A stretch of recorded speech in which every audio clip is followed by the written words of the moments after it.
வணக்கம்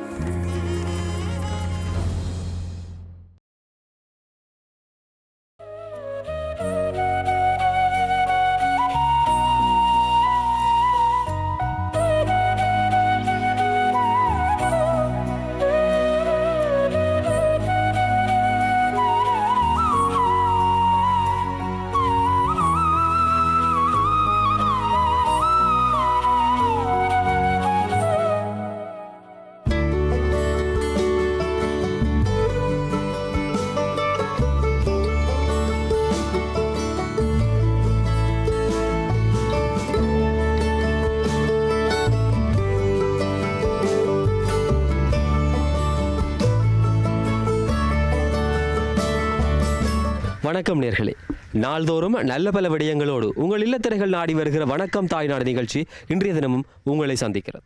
அண்மைய நாட்களாக தீபகத்தினுடைய பிரதேசங்களிலே ஒவ்வொரு பகுதிகளிலிருந்தும் உங்களோடு இணைந்திருந்தோம். இன்றைய நிகழ்ச்சி கூட அப்படித்தான் பயணிக்கப் போகிறது.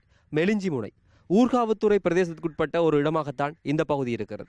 இந்த பேருக்கு கூட அருமையான பல காரணங்களாக இருந்தாலும் மெலிஞ்சி என்கின்ற ஒருவர் இந்த முனைப்பகுதியிலே கரையொதுங்கியமையாலே மெலிஞ்சி முனை என்று அழைக்கப்படுவதாக சிலர் சொல்கிறார்கள். இன்னும் பல சுவாரஸ்யமான விடயங்களோடு நிகழ்ச்சிகளை பயணிக்கலாம்.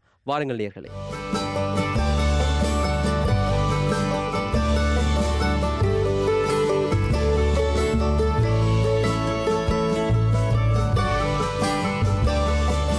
இதை பார்த்தவுடன் பல பேருக்கு தங்களுடைய பள்ளிக்கால ஞாபகங்கள் பசுமையாய் நினைவுக்கு வந்திருக்கும். மெலிஞ்சிமுனை ரோமன் கத்தோலிக்க தமிழ் கலவன் பாடசாலை முன்பாகத்தான் நாங்கள் இப்பொழுது இருக்கிறோம். தரம் 5 வரை மாணவர்களை கொண்ட இந்த பாடசாலையிலே இன்றைக்கு ஆசிரியர் வளம் மிகப்பெரிய பற்றாக்குறையாக இருப்பதாக சொல்கிறார்கள். பௌதிக வளங்கள் ஏனைய வளங்கள் எல்லாம் கிடைக்கிற பட்சத்தில் இந்த மாணவர்களுக்கு சரியான வளங்கள் சரியான கல்வி முறைகள் கிடைக்கும் என்று சொல்லி இந்த பகுதியைச் சேர்ந்தவர்கள் கருத்து தெரிவிக்கிறார்கள்.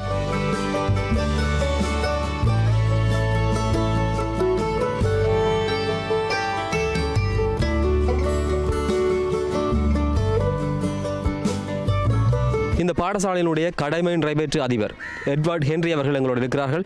அவரோடு இந்த பாடசாலை சம்பந்தமாக பல விடயங்களை பேச போகிறோம்.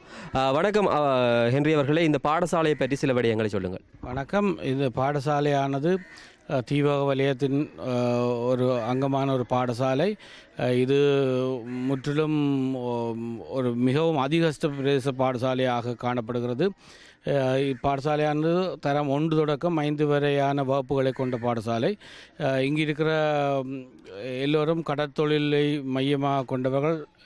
சமூகம் கடற்தொழிலை மையமாக கொண்டது. இங்கிருந்து 6ஆம் தரத்துக்கு மேற்பட்ட தரங்களுக்கு அண்மையில் உள்ள சிறிய புஷ்பம் மகளிர் மகாவித்தியாலயத்துக்கு பெண்களும் ஆண்கள் புனித அந்தோனியார் கல்லூரிக்கும் செல்வது வழமை.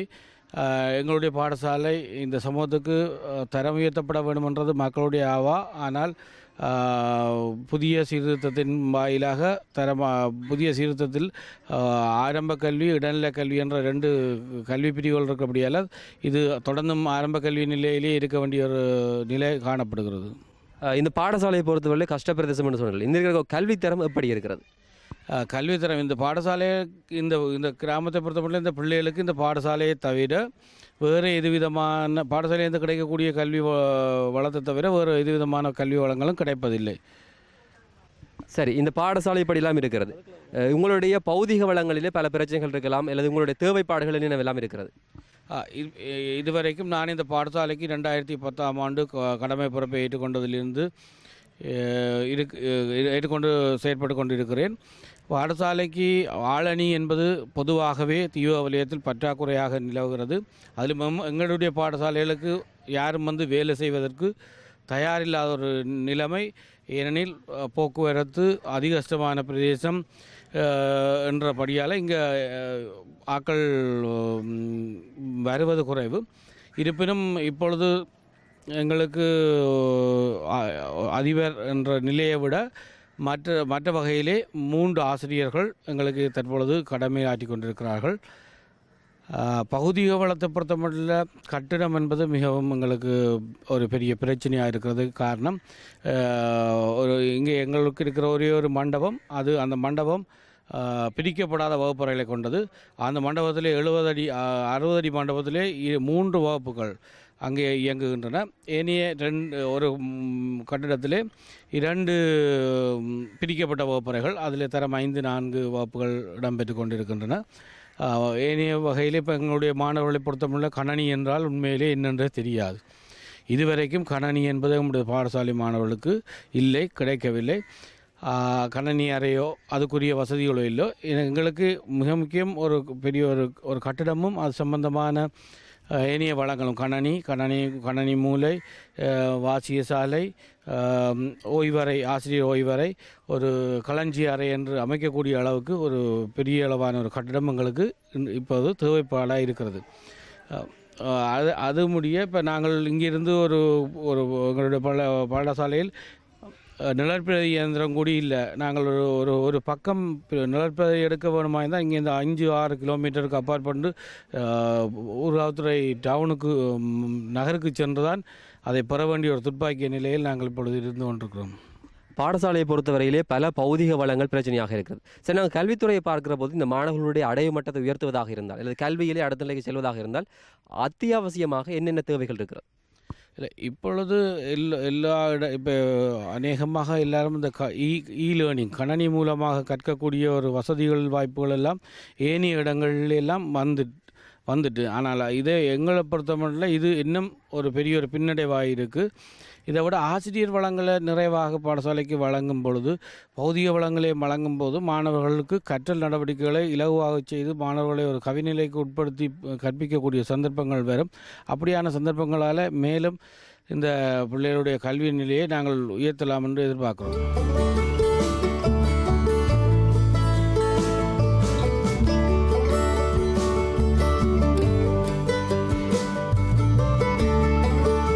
நாங்கள் மெலிஞ்சிமுனை பகுதிக்கு வந்தபோது பல முக்கியமான இடங்கள் இருந்தாலும் சில முக்கியமான மனிதர்களையும் நாங்கள் பார்த்துவிட்டு போக வேண்டும் என்று வந்திருக்கிறோம். எங்களுக்கு பக்கத்தில் இருப்பவர் தான் சவரிமுத்து ஐயா. முதியவராக இருந்தாலும் இந்த தென்மோடி நாட்டு கூத்திலே நாங்கள் ஆரம்பத்தில் சொன்னது போல பல சாதனைகளை இந்த கூத்தினுடைய வடிவங்களிலே பல அளப்பெரிய பணிகளை ஆற்றக்கூடிய ஒருவர். அண்மையில் கூட முதலமைச்சர் விருது, கலாபூஷணம் விருது, கலைத்தன்றல் விருது, இப்படி பட்டங்கள் புகழ்களுக்கு அளவு கணக்கில்லாமல் சேர்த்து வைத்திருக்கிற அவருடைய விருதுகள் அவருடைய திறமைக்கு சான்றாக இருக்கிறது.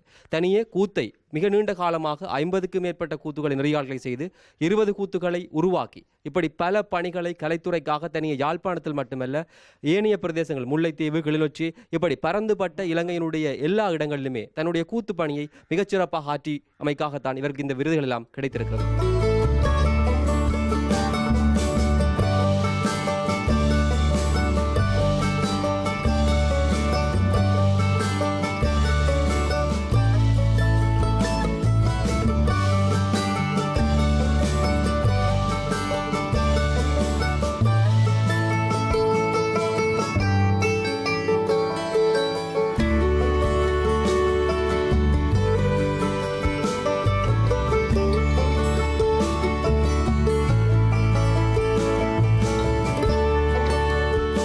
நீர் சூழ்ந்த பகுதியாலே மிக நீண்ட தூரமாக கஷ்டப்பட்டு இவர்கள் வந்து கொண்டிருப்பதை பார்க்கிற போது வெள்ளத்தால் பாதிக்கப்பட்ட இடத்துல நாங்கள் நிற்கிறோம் என்று நீங்கள் எண்ணிவிடக்கூடாது. மெலிஞ்சிமுனையிலிருந்து கடற்கரை இணைக்கிற பிரதான வீதியில் தான் நாங்கள் இருக்கிறோம். மிக நீண்ட காலமாக புனரமைக்கப்படாமல் இருக்கிற இந்த வீதியின் காரணமாகத்தான் இந்த பிரச்சனைகள் ஏற்படுவதாக அவர்கள் சொல்கிறார்கள். நீங்கள் எங்கே போயிட்டு வாரீங்க? கடலுக்கு போயிட்டு வரோம். இது பாதையாகத்தான் இருந்தது. எவ்வளோ காலம் இது என்னென்ன பிரச்சனை எல்லாம் இருக்குது? இதில் இது கடற்தண்ணி வந்து ஊருக்கு வந்து அடித்து மழையோடு நாங்கள் பெரிய சிரமப்படுறோம். இதுக்கால இது வந்து ஒவ்வொரு மழை காலங்களிலும் இப்படியான சூழ்நிலைகள் ஏற்படுமா அல்லது இந்த முறை மட்டும் இப்படி வருகிறதா? மழை காலம் தானே அப்படி வருது. ஒவ்வொரு மழை காலங்களும் இப்படி வருகிறது. இப்போ இது சம்பந்தமாக நீங்கள் யாரிடமும் முறைப்பாடு செய்திருக்கிறீர்களா? நாங்கள் ஏஜிஎம் அங்காச்சு இருக்கணும், செய்யணும்னு சொல்லிக்கணும். செய்யமாப்பில் இல்லை.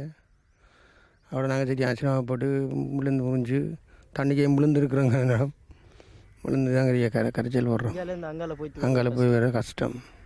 சரி, ஒரு இளையவர் இருக்கிறார் இந்த சமூகத்தினுடைய அடுத்த பிரதிநிதி, நீங்கள் இதை பற்றி நினைக்கிறீர்கள்? இதை ரோட் போட்டால் தான் இதால் நாங்கள் போய் வரலாம். இது டிராக்டர் மற்றது பாடிக்கு இது டிராக்டர் பிடிச்சி தான் செலவழித்து போய் வர வேண்டியா இருக்குது. சாமான் ஏற்றுறதுக்கு அங்கேருந்து சாமான் ஏற்றின்னு வரதுக்கு டிராக்டர் பிடிச்சி தான் ஏற்றின்னு வரணும். மற்ற வாகனம் விட்டால் பழுதா இது புதஞ்சு பழுதா போயிடும். கஷ்டம். இவ்வளவு சிரமங்களோடும் இந்த மக்கள் பயணித்துக் கொண்டிருக்கிறார்கள் என்பது மிக முக்கியமான விடயம். இவைகள் எல்லாம் நிறைவேற்றப்பட வேண்டியது என்பது காலத்தினுடைய தேவையாக இருக்கிறது.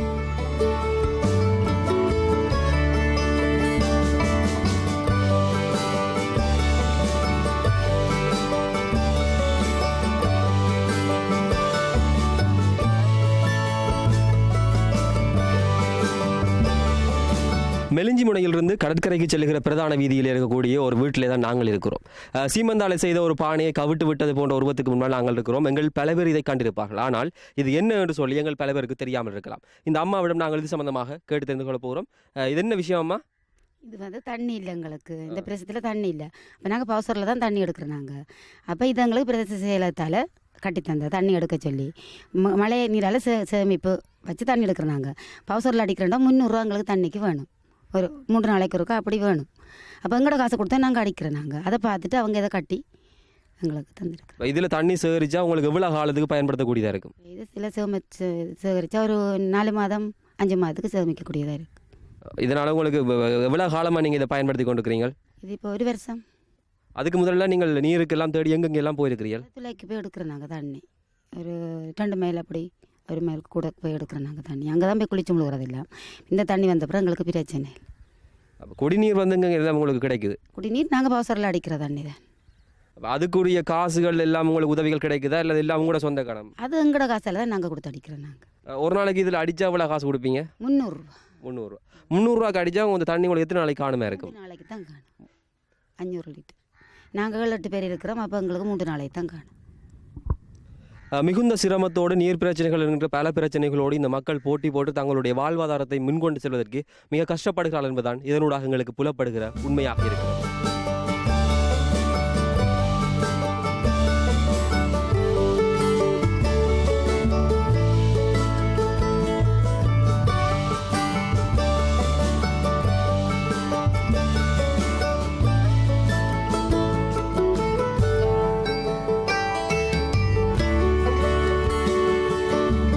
நாங்கள் இப்பொழுது மெலிஞ்சிமுனை கிறிஸ்து அரசர் கோவில் முன்பாகத்தான் இருக்கிறோம்.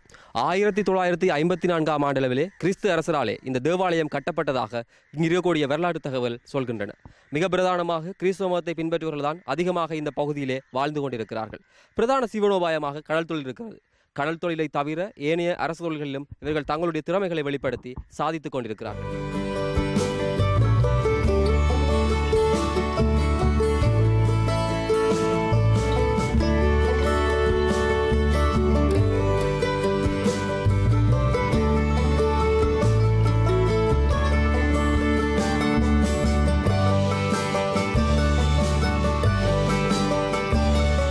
மெலிஞ்சிமுனை கிறிஸ்து அரசர் தேவாலயத்திலே நாங்கள் இருக்கிறோம். இந்த ஆலயத்தினுடைய அருட்தந்தை பத்திநாதர் அடிகளார் அவர்கள் எங்களோடு இருக்கிறார்.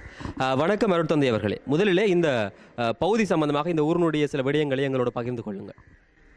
இந்த ஊரினுடைய பெயர் மெலிஞ்சிமுனை. இங்கே 250 குடும்பங்கள் வாழ்ந்து கொண்டிருக்கிறது. எல்லோருடைய பிரதான தொழிலாகவும் கடல் தொழில் இருக்கிறது. பெரும்பான்மையானவர்கள் கத்தோலிக்கர்களாக இருக்கிறார்கள். 95 விதமானவர்கள் கத்தோலிக்கர்களாக இருக்கிறார்கள். இங்கே ஒரு பாடசாலை இருக்கிறது. தரம் 5 வரையும் அந்த பாடசாலையிலே மாணவர்கள் கல்வி கற்றுக்கொண்டிருக்கிறார்கள். ஒரு அழகான சிறிய ஒரு கிராமமாக இந்த கிராமம் திகழ்ந்து வருகிறது. ஒவ்வொரு கிராமங்களை பொறுத்தவரையிலும் ஒவ்வொரு தேவைப்பாடுகள் இருக்கும். இந்த கிராமத்திலும் அதற்கு குறைவாக அது நிவர்த்தி செய்யப்படாமல் இருக்கும் என்று நினைக்கிறோம். அது சம்பந்தமாக சொல்லுங்கள். இந்த கிராமத்தினுடைய பிரதான தேவையாக தண்ணீர் பிரச்சனை இருக்கிறது. ஆண்டாண்டு காலமாக இது ஒரு பிரச்சனை. மக்கள் தண்ணீரை விலைக்கு வாங்கித்தான் தங்களுடைய தேவைகளை நிறைவு செய்து கொண்டிருக்கிறார்கள். மழை இல்லாத காலங்களிலே மிகவும் கஷ்டப்படுவார்கள். மழைக்காலங்களிலே தண்ணீரை சேகரித்து பாவிக்கின்ற சில குடும்பங்களும் இருக்கிறது. ஆகவே மழை இல்லாத நேரங்களிலே ஏராளமான குடும்பங்கள், ஒட்டுமொத்தமாக முழு குடும்பங்களும் இந்த தண்ணி பிரச்சனையாலே பாதிக்கப்படுகிறார்கள். இது முதலாவது பிரச்சனை. இரண்டாவது போக்குவரத்து பிரச்சனை. இங்கே பேருந்துகள் வருவது குறைவாக இருக்கிறது. ஒரு நாளைக்கு 2 பேருந்துகள் தான் இந்த ஊருக்கு வந்து போகிறது. ஆகவே மக்களுடைய போக்குவரத்து, சந்தைகளுக்கு செல்கின்ற வசதிகள் இவைகளெல்லாம் குறைவாக இருக்கிறது.